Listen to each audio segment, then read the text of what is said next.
નમસ્કાર મિત્રો સ્વાગત છે તમારું અમારી યુટ્યુબ ચેનલમાં। આપની સાથે હું છું પિનલગીરી ગોસ્વામી। આજના મોસમ પૂર્વ અનુમાનમાં વાત કરીશું। આજે તારીખ 31 મે થી લઈને 14 જૂન સુધી ગુજરાતમાં કેવું રહેશે હવામાન। અત્યારે જે સેટેલાઇટ ઇમેજો દર્શાવી રહી છે તેના કરતા વાસ્તવિક ચિત્ર મિત્ર કંઈક અલગ હશે તે આ વિડીયોમાં તમને જણાવી દઈશું। ઉપરાંત આવનારા દિવસોમાં ગુજરાત સહિત ભારતમાં વરસાદની શક્યતા કેટલી છે, પવનનું પ્રમાણ, ભેજનું પ્રમાણ, ઉપરાંત વેસ્ટર્ન ડિસ્ટર્બન્સ અને આવનારી નવી સિસ્ટમો ગુજરાતને કેટલી અસર કરશે, તમામ પ્રકારની માહિતી આ એક વિડીયોમાં તમને આપી દઈશું। અત્યારે મિત્રો હાલની પરિસ્થિતિ જણાવીએ। આજે 31 મે છે તો આજે ઉત્તર ભારતના ઉત્તરી પટ્ટામાં એટલે કે જમ્મુ કાશ્મીરના અનેક વિસ્તારમાં એક સામાન્ય વેસ્ટર્ન ડિસ્ટર્બન્સની અસર જોવા મળી રહી છે, જેના ભાગરૂપે થઈને આવનારા દિવસોમાં રાજસ્થાન અને પાકિસ્તાન તરફ એક સાયક્લોનિક સિસ્ટમ સર્જાય તેવી પણ શક્યતા દેખાઈ રહી છે।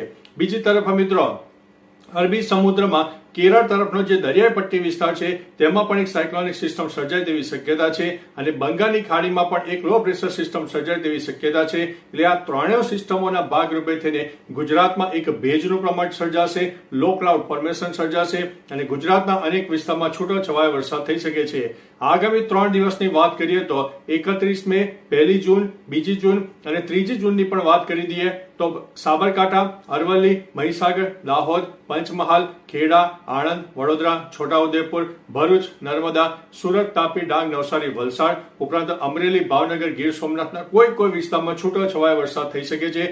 મિત્રો એક ધાર્યો વરસાદ અને સાર્વત્રિક વરસાદ નહીં હોય, આ વરસાદ હશે એક ઝલકના રૂપમાં જોવા મળી શકે છે, પરંતુ જો કોઈ જગ્યા લો ક્લાઉડ ફોર્મેશન સર્જાઈ જાય અને લોકલ ડેવલપમેન્ટ સર્જાઈ જાય તો જે તે વિસ્તારમાં અડધા ઇંચ કરતા પણ વધારે વરસાદ શક્ય છે।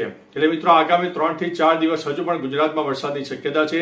સેટેલાઇટ ઇમેજમાં મિત્રો ફક્ત તમને વાદળો જ દેખાશે, પરંતુ એક લો ક્લાઉડ ફોર્મેશન સર્જાવાની શક્યતા છે, કારણ કે ભેજનું પ્રમાણ પણ ગુજરાતને ભયંકર મળી રહ્યું છે। તેના કારણે કહી શકાય કે મોડી રાત્રે અને વહેલી સવારે આપણને એક છૂટોછવાયો વરસાદ પણ જોવા મળી શકે છે। હવે મિત્રો જૂન મહિનાની વાત કરીએ તો તારીખ 7 જૂન થી લઈને 14 જૂનનું જે સેશન છે એ ભયંકર સેશન રહેવાનું છે, જેની અંદર મહારાષ્ટ્રના અનેક ભાગોમાં તબાહીનો વરસાદ વરસી જાય, જેમાં 4 ઇંચથી લઈને 8 ઇંચ સુધીના પણ વરસાદ થઈ શકે છે। એટલે મિત્રો આવનારા દિવસોમાં મહારાષ્ટ્ર ઉપર એક મેઘતાંડવ સર્જાવાનું છે અને આ બધી સિસ્ટમોને કારણે સામાન્ય અસર ગુજરાતને પણ થશે, જેના ભાગરૂપે થઈને સૌરાષ્ટ્ર હોય, દક્ષિણ ગુજરાત હોય, ઉપરાંત મધ્ય ગુજરાતનો પૂર્વ તરફનો વિસ્તાર હોય તેમાં પણ આવનારી 7 થી લઈને 14 જૂન સુધીમાં એક વરસાદની શક્યતા રહેલી છે।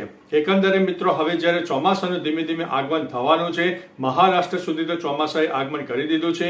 હવે આવનારા દિવસોમાં જોવું રહ્યું કે ગુજરાતમાં ચોમાસું ક્યારે દસ્તક